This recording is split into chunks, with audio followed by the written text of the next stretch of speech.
আমাদের গাছের দেখো ওই যে পুঁই শাক তুলে নিয়ে আসলাম, কত বড় বড় পাতা। নিচের পাতাগুলো দেখো কত বড় বড় হয়ে গেছে, একদম পান পাতার থেকে বড় বড় হয়ে গেছে। তো মিষ্টি কুমড়ার তরকারিতে দেবো। এই যে পুঁই শাক রান্না বসিয়ে দিয়েছি, একবারে রান্না করছি।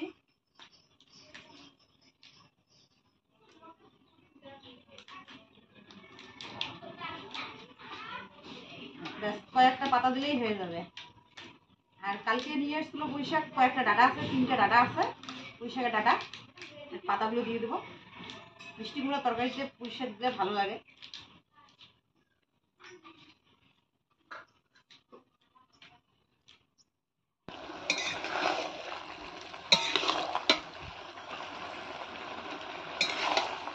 তাড়াতাড়ি করে রান্না করছি, তোমাদের সাথে ভালোভাবে শেয়ার করতে পারছি না,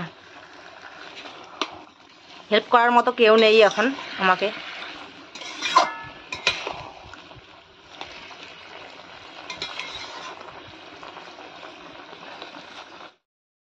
এখানে জাম পাতা ভেজে নিয়েছিলাম, রসুন কাঁচা লঙ্কা আর কালো জিরা দিয়ে, এটা এখন বেটে নেব। এখানে অর্ধেকটা বেটে নিয়েছি আর এইটুকু বেটে নেব। তো চলো তাড়াতাড়ি বেটে নেই।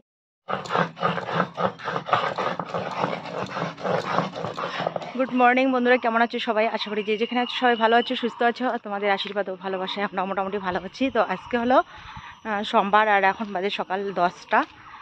তো সকালবেলা থেকে ব্লগটা স্টার্ট করতে পারিনি।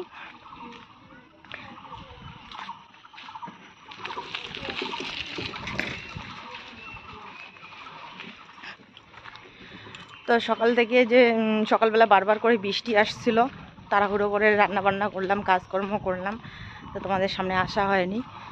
তো এখন রান্নাবান্না হয়ে গেছে, আমাদের খাওয়া দাওয়া হয়ে গেছে। তো শুধু সকাল ভাতটা রান্না করেছি দুপুরবেলার জন্য, ঘন্টও রান্না করা হয়েছে, তো বাকি সবজি রান্না করা হয়নি। তো বাড়িতে মা আছে, মাসির শাশুড়ি মা আসছিল পরশুদিন, তো আছে। তো বললাম যে থাকো। তো পিসিদের সেদিন ধান কেটেছিলাম, ধানগুলো ডাঙিয়েছে কিন্তু শুকানো হয়নি, রৌদ্র নেই। তো পিসি আমাদের আশা করে আছে যে সবাই মিলে ধানগুলো একটু শুকিয়ে নেব, ধানগুলো নষ্ট হয়ে যাচ্ছে। আজকে 4 দিন হয়ে গেল, ধানগুলো গাজা বেরোচ্ছে মনে হয়। তো একটু আকাশটা পরিষ্কার হয়েছে, ওইখান থেকে বারবার ফোন করছে, যেতে বললো ধান শুকাতে। তো হিয়ের বাবা চলে গেছে, ও এখনই ফোন করলো আমাকে, ফাউড়ে নিয়ে যেতে বললো। তো পাশের বাড়ি থেকে ফাউড়ে নিয়ে আমি যাব ধান কাটা দেওয়ার জন্য। তো দুপুরবেলায় মাংস নিয়ে এসছে বাবা, তো মায়ে রান্না করবে মাংসটা, আর আমি যাই একটু ধানগুলো শুকানোর ব্যবস্থা করি সবাই মিলে, নাহলে ধানগুলো ওদের নষ্ট হয়ে যাবে। এত টাকা দিয়ে আবাদ করার পর এভাবে ধানগুলো নাহলে নষ্ট হয়ে যাবে, লোক পাওয়া যায় না, সবাই ব্যস্ত এখন। তো চলো সাথে থেকেও পুরো ভিডিওটা স্কিপ না করে, আশা করি ভালো লাগবে। আর স্কুল খুলেছে, মেজো মেয়ে ছোটো মেয়ে স্কুলে চলে গেছে, বড় মেয়ে বাড়িতে পড়াশোনা করছে। এদিকে জল দিয়ে একদম ভর্তি হয়ে গেছে, কয়েকদিন ধরে পুরো বৃষ্টি চলছে, আজকেও বারবার করে বৃষ্টি আসছিল। তো এখন একটু আকাশটা পরিষ্কার হয়েছে, দেখো রৌদ্র উঠছে। তো তাড়াতাড়ি করে গিয়ে ধানগুলোর ব্যবস্থা করি সবাই মিলে। যাওয়ার ইচ্ছে ছিল না, কারণ বাড়িতে আত্মীয় আসছে, রান্না বান্না করতে হবে দুপুরবেলা, যাওয়ার ইচ্ছে ছিল না, কিন্তু কি করব বলো, এদিকে আবার ধানগুলো নষ্ট হয়ে যাচ্ছে। পিসি এসে সকালবেলা এসে আবার বলে গেল একটু যেতে বললো। খাল বিল সব ভর্তি হয়ে গেছে।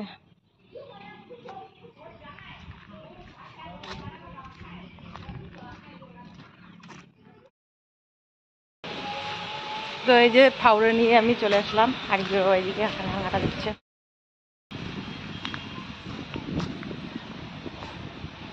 হ্যাঁ চটি নেকবে তো আরো না, এতগুলো ধান সারাদিন এমন থাকলে তো এরাম জলত পড়ি আছে। হ্যাঁ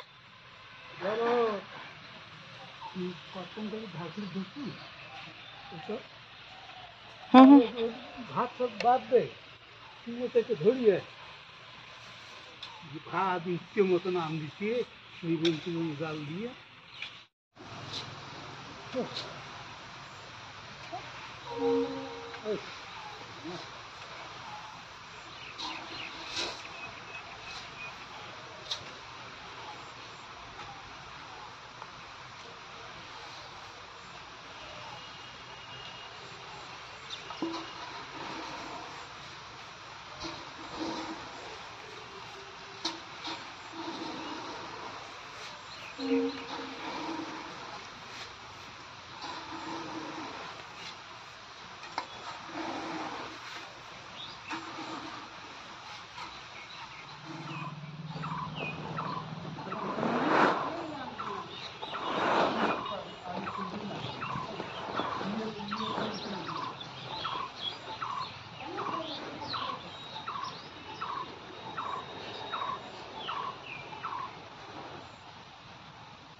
সম্পূর্ণ ধান দেওয়া হয়েছে।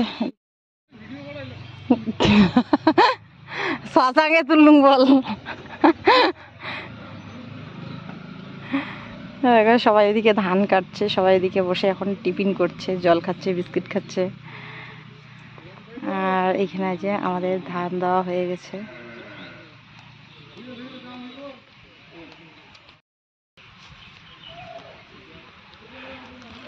তো ধান কাটা দিচ্ছি, আর এই যে এখানে এসে একটু ছায়ার মধ্যে বসতেছি।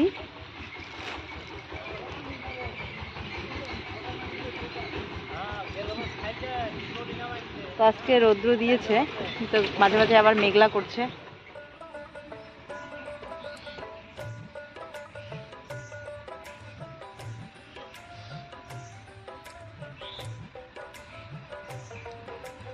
হচ্ছে আমি একটু আগে ঘাটা দিলাম, আসো। শুনছো, ঘাটা দেওয়া হয়ে গেছে, আসো।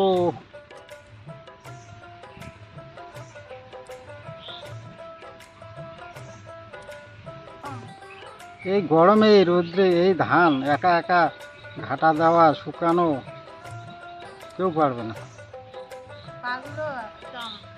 ব্যথা হয়ে যায়, ব্যথা হয়ে যায়, আবার ছুলে যায় ধানের ধার দিয়ে।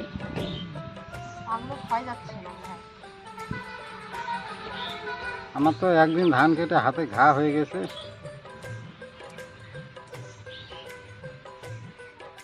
কোনো চলন নাই, খাতার নাম নাই।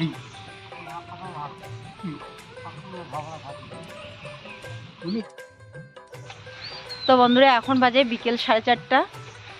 তো আমরা বাড়িতে আর যাইনি, এইখানে খাওয়া দাওয়া করলাম। পিসি নিয়ে আসছিলো দই চিড়া, তো ইয়ে বাবা দই চিড়া খেয়েছে। আমি শুধু অল্প একটু খেয়েছি ভয়ে ভয়ে। আমার তো ভয় করে খেতে, যে খেলে জানি না কি হবে, গলা জ্বলবে নাকি।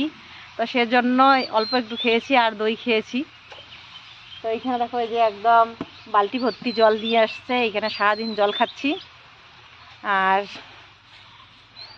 অর্ধেকটা ধান আমরা তুলে রেখেছি, 1 ঘন্টা 1.5 ঘন্টা হয়ে গেল। মানে আকাশটা তখন মানে 2:30, হ্যাঁ 2টা 2:30টার সময় আকাশটা এমন অন্ধকার করলো, মনে হয় যে তখনই বৃষ্টি চলে আসবে। তো সেজন্য ধানগুলো গুটিয়ে রেখেছি, আর অল্প যে নিচের যে ধানগুলো আছে, নিচের ধানগুলো এভাবেই রেখেছি। ভাবছি যে যদি বৃষ্টি চলে আসে তো তাড়াতাড়ি করে, 4 জন লোক আছি, তাড়াতাড়ি করে তুলে রাখবো। তো যাই হোক, আর বৃষ্টি আসেনি, এমনি অন্ধকার করে আছে। তো আমরা এখন 4:30 বেজে গেছে আর রৌদ্র নেই। তো ধীরে ধীরে এই যে হিয়ের বাবা এখন ধানগুলো গোটিয়ে নিচ্ছে। তো ধানগুলো আবার এইখানেই থাকবে, এইখানে প্লাস্টিক বিছিয়ে কাপড় বেছানো হয়েছে, তার উপরে ধানটা রাখা হয়েছে। আর এই ধানগুলো এইখানে দেখো কত বড় পুঞ্জি ধানের, মানে পুঞ্জি না।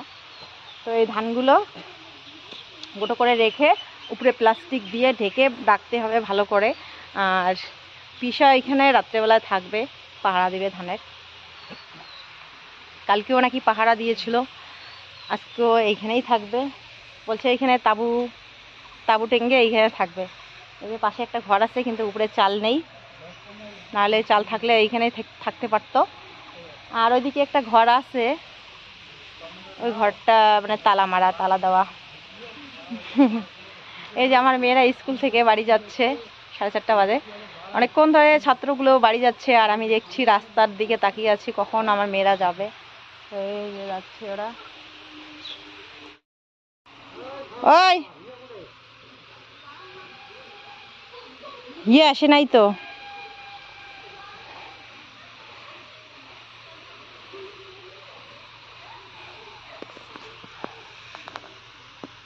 বেশিরভাগ ধানগুলো তুলে রেখেছি, এখন এখানে অল্প অল্প আছে।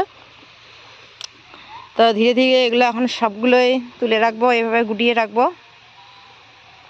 এই দেখো সূর্যের অস্ত যাচ্ছে, কিন্তু সূর্যি মামাকে দেখা যাচ্ছে, কিন্তু রৌদ্রের তাপ নেই।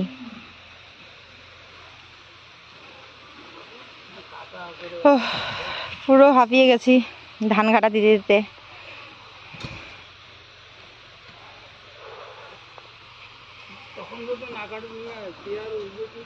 আর ওইদিকে আর এক দাদা ধান কাটছে, ওইদিকে এনে রেখেছে, এখনো কাটা শেষ হয়নি তাদের। তো ওরাও এইখানেই ধান ডাঙিয়ে নেবে। এইখানে দেখো যে ধান ডাঙানো হয়েছিল, খড়গুলো এইখানে আছে। তো এই জায়গাটা হয়ে বেশ ভালোই হয়েছে, ধান শুকাতে পারবে, এইখানেই ডাঙাতে পারবে। অনেক দূরে কিন্তু চলে আসছি, এই যে আমাদের হাইরোড চৌপতি ওইদিকে।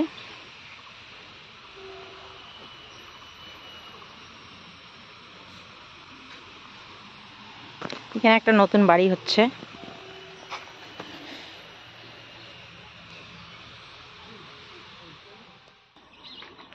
তো বন্ধুরা এখন বাজে 6টা, একদম কারেক্ট 6টা বেজে গেছে। 5টা 5:30টার সময় আমরা আসছি, এসে স্নান করলাম। তো স্নান হয়ে গেছে, এবার এই যে ভাত রেডি করে নিয়েছি, হেরবাকে খেতে দেবো, আমিও খাবো, সবার খাওয়া দাওয়া হয়ে গেছে। তো স্নান করে এই যে তাড়াতাড়ি করে চলে আসলাম। আর মেয়েরা আজকে স্কুলে গিয়েছিল, স্কুল থেকে এসে ওরা খাওয়া দাওয়া করেছে। তো মার মাংস রান্না করেছে মা। তো এখানে যে বেগুন ভাজা করেছে, আর পাঁঠার মাংস নিয়ে এসেছিলো, মাংস রান্না করেছে। আর এইখানে আমি সকালবেলায় রান্না করেছিলাম কী বলে মিষ্টি কুমড়া। মিষ্টি কুমড়াটা এত মিষ্টি না, দারুণ মিষ্টি। আর রান্না করেছে মা ডাল। তো সবার খাওয়া দাওয়া শেষ, তো ডাল দিয়ে খাওয়াবে। থালার মধ্যে দিয়ে দেবো ডাল।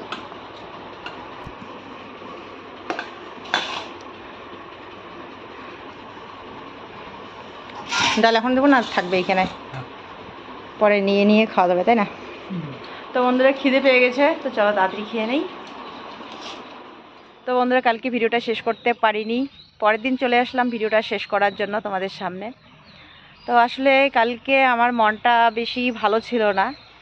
কাজ থেকে এসে ভিডিওটা পাবলিক করলাম, এত কষ্ট করে ভিডিওটা এডিট করলাম কাজ করতে করতে, তারপরে পাবলিক করলাম, তারপরে এমন সমস্যা দেখা দিল যে আমার মাথাটা একদম পুরো নষ্ট হয়ে গেল। এত কষ্ট করার পর যদি কষ্টের ফল পাওয়া না যায়, তাহলে কিন্তু খুবই খারাপ লাগে, শরীরের একদম জ্বালা পোড়া উঠে যায়। তো সেরকমই হয়েছিল, আমার পুরো শরীরে একদম জ্বালা পোড়া শুরু হয়ে গেছিলো, কারণ এত কষ্ট করে ভিডিওটা তৈরি করলাম, এরপর যদি ভিডিওটা বানিয়ে কোনো লাভ হয় না। তো যাই হোক, তোমরা এর আগের ভিডিওতে অনেকেই কমেন্ট করেছিলে যে মিতু কেন ভিডিও ছাড়ছে না, তো তুমিও আজকে ভিডিও ছাড়োনি, কী ব্যাপার। তো আসলে তার আগের দিন তো আমার শরীর অসুস্থ ছিল। আর মিতু কেন ভিডিও ছাড়ছে না, মিতু কেন ভিডিও ছাড়ছে না সেটা আমি সঠিকটা জানি না। তো যেদিন ও ভিডিও ছাড়বে অবশ্যই তোমরা জানতে পারবে, একদিন নাহলে একদিন তো ভিডিও ছাড়বে। তো এমনিতে ভালো আছে, আমাদের মিতেশ পাপাও ভালো আছে, একটু সর্দি কাশি হয়েছিল, তো ভালো আছে, এমনিতে সব ঠিক আছে আর কি, ভালোই আছে। কিন্তু এখন অন্য কোনো সমস্যা হয়েছে নাকি সেটা আমি জানি না।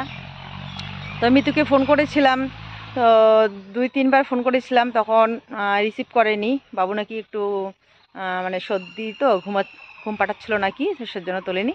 তারপরে কথা হলো, তো বললাম যে কি ব্যাপার, ভিডিও ছাড়ছো না কেন, কিছু হয়েছে নাকি? তো বললো যে না সেরকম কিছু হয়নি, ছাড়বো, ভিডিও ছাড়বো, শুধু এরকম করে বললো। তো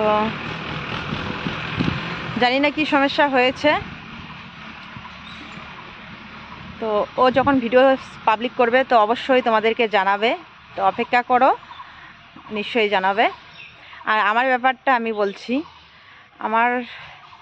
কালকে আমার কি সমস্যা হয়েছিল।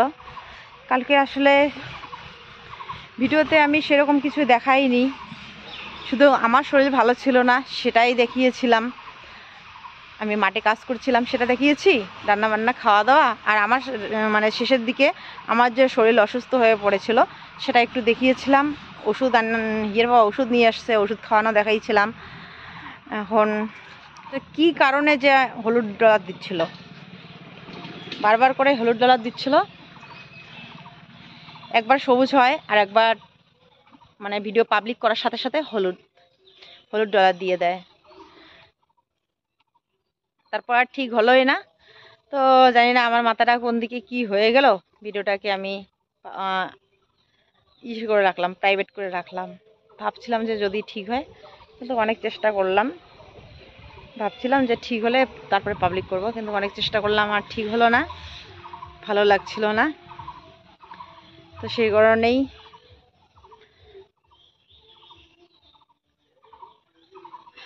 আর হ্যাঁ, চিন্তা করো না, এমনিতেই সুস্থ আছে মিতু, ওরা সবাই সুস্থ আছে, আমরাও সুস্থ আছি। হ্যাঁ আছে, ঘর থাকি আছে, দিব।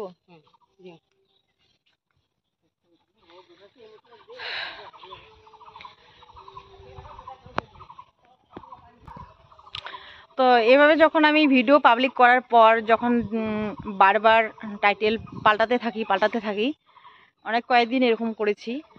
তো যেদিন করে আমার ইয়েলো ডলার দেয় সেদিনে এরকম করি আর কি। যদি ইয়েলো ডলার থেকে সবুজ ডলার হয়, যদি ঠিক হয়, তো সেই কারণে কিন্তু এরকম করি। তাতে হয়তো অনেকেই খারাপ ভাববে, খারাপ পাবে যে কি ব্যাপার, শুধু টাইটেল পাল্টাতে থাকে। তো আসলে সমস্যা হয় বলে এরকম করি। কখনো নর্মাল টাইটেল, একদম নর্মাল টাইটেল দিয়ে দেখি যে কি হলো, এখন কি রকম চলছে। টাইটেলটা এর জন্য কিন্তু পাল্টানো হয়। তোমাদেরকে জানালাম, যদি কেউ খারাপ পেয়ে থাকো যে কেন এরকমটা করে, তো সেজন্য কথাটা জানালাম। তো চলো বন্ধুরা, আজকের জন্য আমি ব্লগটাকে এখানে শেষ করছি। ফিরে আসছি কালকে আবার নতুন একটা ভিডিও নিয়ে। ততক্ষণে তোমরা সবাই ভালো থেকো, সুস্থ থেকো আর সাবধানে থেকো। আর আমাদেরকে তো সাবধানে থাকতে হয়, তার সাথে সাথে ভিডিও শ্যুট করি যে, সেটাও সাবধানে শ্যুট করতে হচ্ছে। এখন কখন কিসের জন্য যে এরকম করে হলুদ ডলার দিয়ে দেয় সেটা বুঝতে পারি না। হলুদ ডলার দিয়ে দিলে মানে পরিশ্রমটাই বৃথা হয়ে যায় আমাদের। তো জানি না, আমার তো এই সমস্যা হয়েছে।